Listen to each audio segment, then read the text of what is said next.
Kapicture. Walang Ate smile. smile.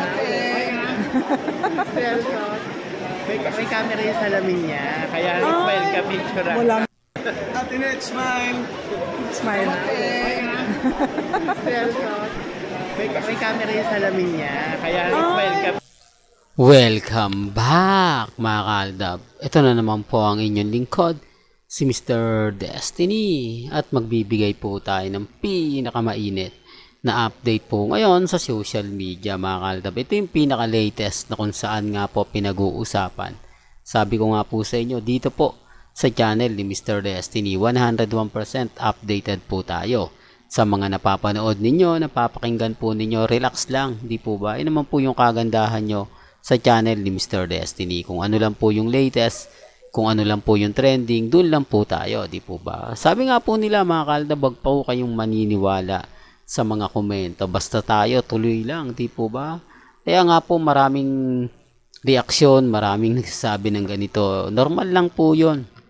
Di po ba? Basta sa akin po mga kaaldab, nagbibigay lang po ako ng update kung ano po yung latest, kung ano po yung trending. Di po ba? Gaya nga po si Alden Richards, celebrity trending. Sa totoo lang po, halos madalas naman po ito eh. Lalong-lalo na po kapag ang pinag-uusapan sila Mengay at Tisoy. Sa dami po kasi na mga update ngayon na napapanood po ninyo. Di po ba? Real talk mga kaaldab. Kaya nga sabi ko sa inyo, doon po sa mga nagpapakalat po ng fake news na sinasabing hindi daw po kasama si Maine, si Alden Richards lang daw po ang nasa US at si Mengay ay hindi po umalis. Wala pong problema yon mga kaaldab. Wala pong mga kumbaga masasabing ganito ganyan. Okay lang po yon kasi alam mo naman po natin mga kaaldab na hindi naman po pwedeng sabihin o taliwas po sa mga sinasabi ng iba na pwede po bang magpakita si Mengay at si Congressman, si Alden Richards na magkasama. Di po ba hindi? Ewan ko nga po dito mga kaaldab sa mga sinasabi nila sa mga pahayag po nila. Di po ba? Wala naman po talagang o hindi naman po talaga kapanipaniwala yung si Mengay, si Alden magkasama. Sa tingin nyo po ba maglalabasan po yan? Di po kasi tignan nyo si Mama Ten kasama, si Risa kasama. Hindi naman yan bakasyon ang punta nila. Hindi, for the record lang po, hindi yan bakasyon kasi pupunta si Alden Richards sa LA para nga po sa Metro Manila Film Festival. Hindi po ba? Kasama nga po niya dyan ang ilang mga artista gaya ni Dingdong Dantes. Tapos si Mengay, anong ginagawa po ni Maine Polkerson sa Singapore? Para saan po yung punta ni Mengay sa Singapore? May mga katanungan talagang mapapaisip po kayo. Di po ba? Kaya nga po sinama ni si Mama Ten, si Raisa o si Risa para saan? Di po ba? Bakasyon po yun sa South Korea. Alam naman po natin na isa sa gusto po o pupuntahan ni Alden Richards ang South Korea. Matik na yan mga kaaldab dahil hindi nga po sila nakapunta nung Christmas daw dahil nga po alam nyo na di po ba nagkaroon ng malakas na lindol kaya nga po na-disappoint yung mga bakasyon ng iba yan. Ngayon punta po nila South Korea. Para lang klaro, pagpunta nila ng LA ilang araw lang naman po yan pupunta na po sila sa South Korea. Kaya nga po si Mengay nauna na tapos ipinalabas sa 8 Bulaga nandun si Mengay. Di po ba? Sabi ko nga po sa inyo, tape lang naman po yan.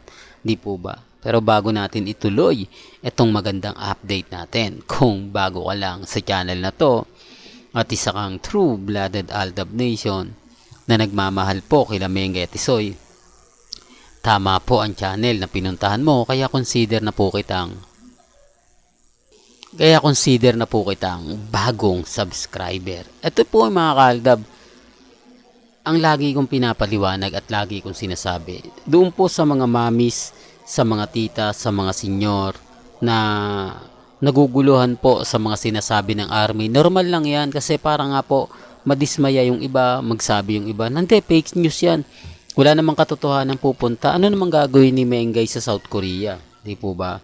At bakit naman sa Singapore pumunta kung South Korea? Yun yung tipong ganun mga kaaldab. Sabi ko nga po sa inyo, normal lang naman yung mga sinasabi sa atin. Normal lang po yung mga kaganapan na ganyan. Affected lang po sila kasi tayo ang daming ganap.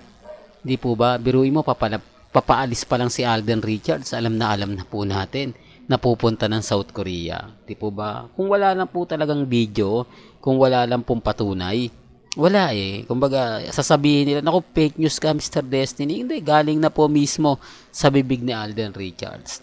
Galing na po mismo sa kanya na doon siya magse-celebrate ng Valentine's Day. Di po ba? O, issue na naman yan, ha? Issue na naman yan, Mr. Destiny. Ikaw talaga.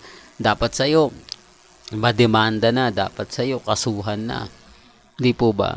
Kaya nga po sabi ko sa inyo, mga kaaldab, real to common sense na lang po sa mga nagsasabi ng ganito, nagsasabi ng ganyan. Kalmado lang po kayo.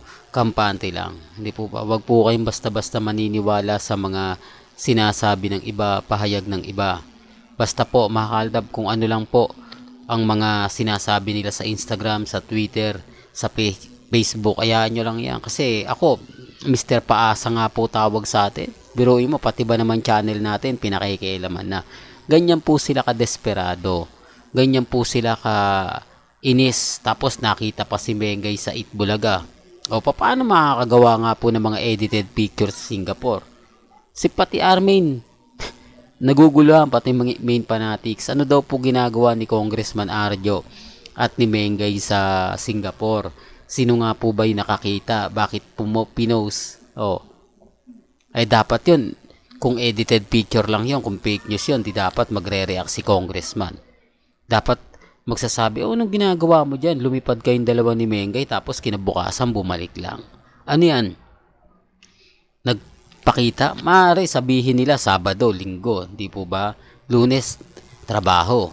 O pwede? Hindi eh. Biruin mo, pagpunta ni Mengay doon at ni Congressman Arjo, agad-agad bumalik ng Pilipinas. Sino nga po ba yung nilililang nila? Sino nga po ba yung sa tingin nila maniniwala? Ito yung panggulo lang. Hindi po ba? Taktika po ito para po masabi na kumbaga si Mengay, si Mengay nasa, di po ba? Kaya nga po relax lang po kayo. Kasi makakakuha tayo ng mga video. Ito katulad ni Risa. Di po ba? Although si Mama Ten, hindi na po nagpo-post yan. Pero dati nagpo-post po talaga yan.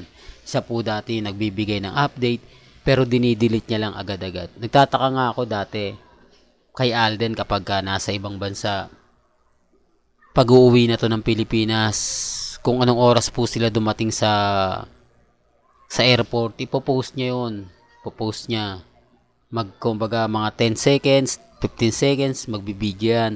Tapos popost niya sa Instagram niya. Dati mga kaaldab. Tapos ngayon wala na. Parang hindi ko alam mga kaaldab kung bakit. Di po ba?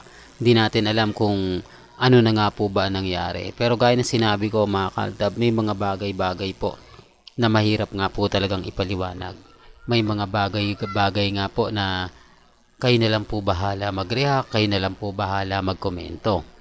Di po ba? Basta sa akin mga kaaldab, masaya po ako sa mga nakikita ko, sa mga napapanood ko. Kaya relax lang po kayo dun po sa mga nagsasabi na move on na Mr. Destiny, tapos na yung boxing. Move on na Mr. Destiny, wala nang Aldab. Okay lang po yan. Di po ba? Hindi naman po ako namimilit eh. Ako naman po yung tipo ng masaya po ako basta't naandyan ang mga mamis, mga titas, mga senyor. Masaya po tayo kapag tayo yung pinag-uusapan, pinagpepiestahan. Di po ba? Normal lang po yung mga sinasabi ng iba. Normal lang po yung mga komento. Kasi sa totoo lang po, kung ako lang po tatanungin po ninyo eh. Di po ba? Panalong-panalo na po tayo eh. Bakit kaya sasabihin ni Alden Richards na naandyan siya sa South Korea? Pasimple lang. Di po ba? Sinasabi nila, hindi, nadulas lang, hindi. Mantakin nyo, 2,800 na nanonood ng live kay Alden Richards. Bakit po yung South Korea pa yung na-mention niya? Di po ba? Parang may mali, di po ba? Well, syempre hindi po tayo mamimilit. Well, hanggang dito na lang po ang ating latest updates. Kaya kung gusto nyo pa po ng pinaka-latest at sariwang update, Abay, tumutok lang po kayo dito po sa channel ni Mr. Destiny para updated po kayo sa mga latest at sa mga bagong video po na ilalabas po natin maya maya lang. Hanggang sa muli, salamat po sa panonood at pakikinig.